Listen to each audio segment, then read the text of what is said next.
السلام علیکم ورحمۃ اللہ وبرکاتہ۔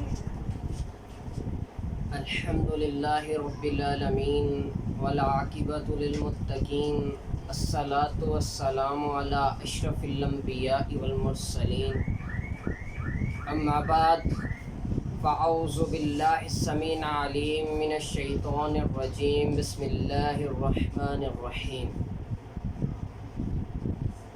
قال ربنا اللہ عز وجل فی القرآن الکریم والفرقان الحمید، فمن کان یرجو لقاء ربہ فلیعمل عملا صالحا ولا یشرک بعبادۃ ربہ احدا۔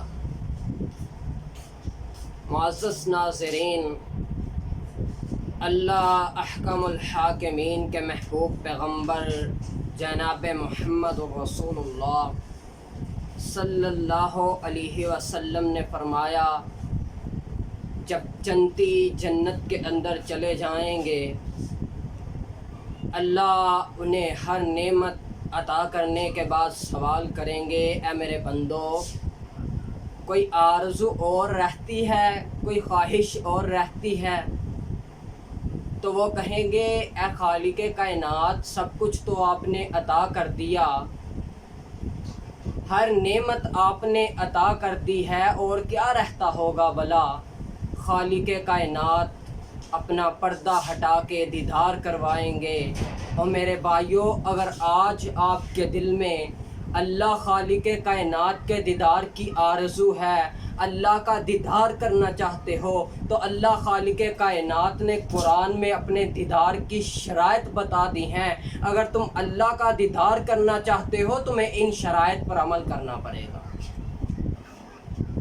اللہ کا قرآن خالق کائنات اعلان فرما رہے ہیں، فَمَنْ كَانَ يَرْجُو لِقَاءَ رَبِّهِ فَلْيَعْمَلْ عَمَلًا صَالِحًا وَلَا يُشْرِكْ بِعِبَادَةِ رَبِّهِ أَحَدًا۔ اور جس کے دل میں اللہ کے دیدار کی آرزو ہو، جو بندہ یہ چاہتا ہو کہ اللہ اسے کل قیامت والے دن اپنا دیدار نصیب کر دیں، اسے چاہیے کہ وہ نیک اعمال کرے اور اللہ کے ساتھ عبادت کے اندر کسی کو شریک نہ ٹھہرائے۔ جب اللہ کی عبادت کرے تو کسی دوسرے کو اس کا شریک نہ بنائے۔ جب اللہ کی عبادت کا ارادہ کرے تو دل میں غیر اللہ کی عبادت کی چاہ نہ ہو۔ جب اللہ کی عبادت کرے تو غیر اللہ کے لیے عبادت کی محبت نہ ہو۔ اگر کوئی بھی عبادت کرے، روزہ ہے تو اللہ کے لیے رکھے، نماز پڑھنی ہے اللہ کے لیے، قربانی کرنی ہے تو اللہ کے لیے، جو بھی عبادت کرنی ہے اللہ کے لیے۔ اللہ خالق کائنات نے اپنے محبوب پیغمبر سے بھی کہا تھا، اے میرے پیغمبر، اعلان کر دیجئے، قُلْ إِنَّ الصَّلَاةِ وَالنُّسُكِ وَمَحْيَايَ وَمَمَاتِي لِلَّهِ رَبِّ الْعَالَمِينَ۔ اور دنیا کائنات کے لوگوں سن لو، میری نماز، میری قربانی، میرا جینا، میرا مرنا اس خالق کائنات کے لیے ہے جو تمام جہانوں کا پالنے والا ہے۔ اللہ خالق کائنات کے محبوب پیغمبر نے بتلا دیا، عمل کرنا ہے، عبادت کرنی ہے تو اللہ کی کرنی ہے، ہر معاملے میں اللہ کے ساتھ کسی کو شریک نہیں ٹھہرانا۔ اللہ نے قرآن کے اندر اپنے دیدار کے لیے یہ شرط رکھ دی کہ اگر تم میرا دیدار چاہتے ہو، تمہیں میرے ساتھ شرک نہیں کرنا، میری عبادات کے اندر کسی کو شریک نہیں ٹھہرانا۔